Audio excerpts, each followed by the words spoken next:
A powerful suicide explosion's torn through a wedding hall in the Afghan capital. It's killed 63 and injured over 180 others. The suicide attacker detonated his explosives, according to the Afghan Interior Ministry, at the main section of the wedding where the men were eating their dinner. At least 63 people are killed. Women and children are among those killed. More than 180 people are wounded. Unless Afghanistan gets a comprehensive ceasefire, the people of Afghanistan will continue to lose their entire families in these attacks. This is an area in West Kabul. In the past, the Islamic State have targeted the Shias and Hazaras, and some are openly now questioning the inability of the Afghan government, why they can't protect these places.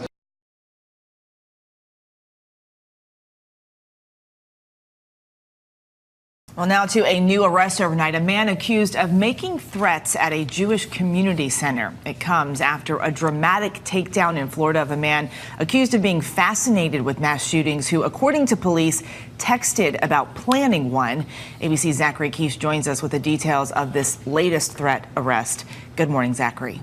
Yes, Eva, good morning to you as well. Authorities arrested a man in Ohio they say was targeting this Jewish community. Now, investigators say he's identified in the past as a white nationalist.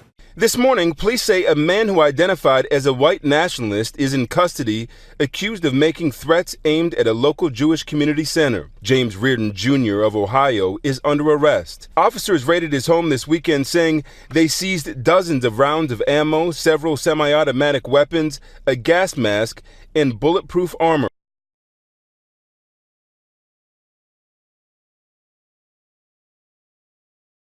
At least 2 people were killed when a small plane crashed into a home in New York State. The plane carrying 3 people slamming into the home and then bursting into flames. This morning, investigators searching through wreckage after a plane slammed into a home in upstate New York. The impact killing the pilot and 1 person inside the home. A second person inside remains missing this morning. A third escaped. We need an ambulance to the scene. 2 more ALS ambulances to the scene. And a helicopter. The crash near Poughkeepsie igniting a fire that brought out firefighters from neighboring towns. Investigators revealing the pilot reported engine trouble shortly after taking off from Republic Airport on Long Island, crashing just miles from its destination.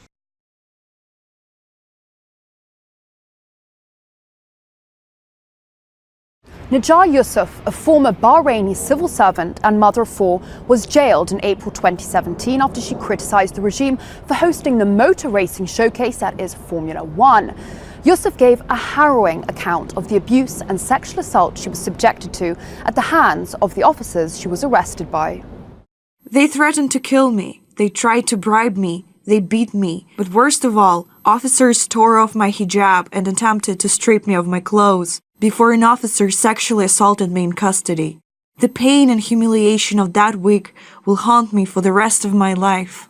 The justification they gave is that the fact is she is involved in what they call it terrorist activities, and to them the definitions of this, it means that criticizing Formula One race. In Bahrain, reflecting your opinion on Facebook or on Twitter could consider to be a terrorism act.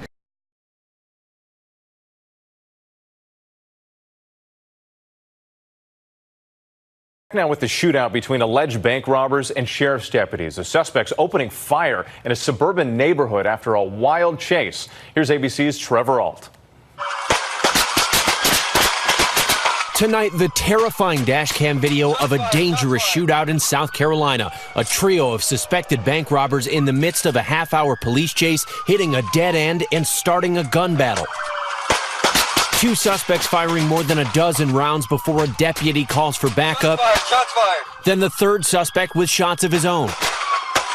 A second deputy returning fire, hitting that suspect in the thigh and calf as he flees. They're out here on a rampage, shooting, robbing, just doing whatever. Officials say the chase began here inside a credit union where the suspects demanded and made off with cash. These newly released images showing the robbers donning masks, armed with extended magazines and guns designed for a high rate of fire and minimal accuracy, what the sheriff called instruments of death.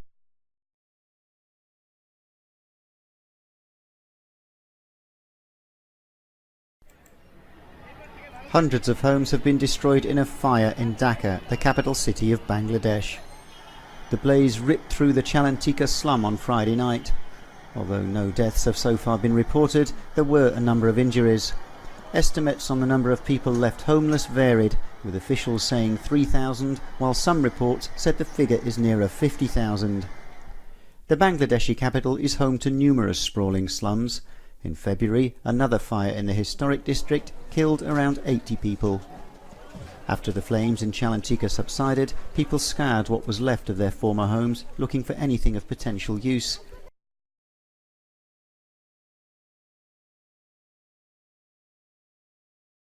We believe that the gangs see these young people as being disposable. Police have been noticing the pattern for several months. Most recently on Wednesday, when Abbotsford's gang unit stopped this Jeep Wrangler. Inside, $1,500, pre-packaged doses of crack and fentanyl, and several burner phones. We were targeting drug traffickers that were associated with the Lower Mainland gang conflict, and 3 young men were arrested. 2 of them were teenagers. None of them owned the vehicle.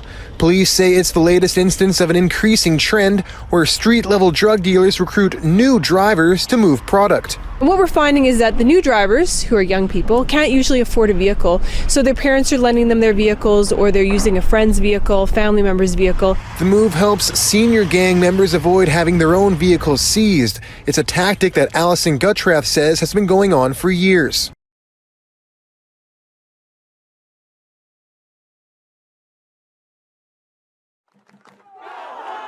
A far-right rally in the American city of Portland sparked isolated clashes between attendees and counter-protesters. A couple hundred members of the right-wing group Proud Boys was met with a similar number of Antifa opponents on Saturday. At least 6 people suffered minor injuries, with 1 taken to hospital. That we're proud Western chauvinists, that we're unapologetic for creating the modern world, that we empower the entrepreneur, we venerate the housewife, that we're very much First Amendment. We want everybody to be able to say what they want, no matter how crazy it is. Officers seized weapons, including chemical sprays, knives, and a stun gun. They arrested 13 people in total. Right-wing and anti-fascist factions have clashed in Portland several times in recent months, including a violent rally last year.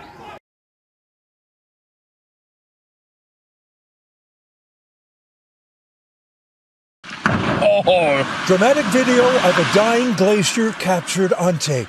Kayakers Josh Bastier and Andrew Hooper ventured out on what they called a peaceful glacier exploration at Alaska's Spencer Glacier. They noticed a glacial bridge beginning to collapse. Man, when that whole thing goes, oh, here we go. As the bridge crumbled, they found themselves in danger, with an 8-foot wave headed directly towards them. Holy shit! Riding the wave from the glacier to safety, they retreated, later reflecting on the dramatic events. Very, very blessed to have seen it and survived it. What Andrew and Josh witnessed is a new normal, brought on by the rising temperatures in the 49th state, supposedly the coldest in the U.S. While glaciers cleaving is a normal occurrence, they're becoming even more common due to climate change.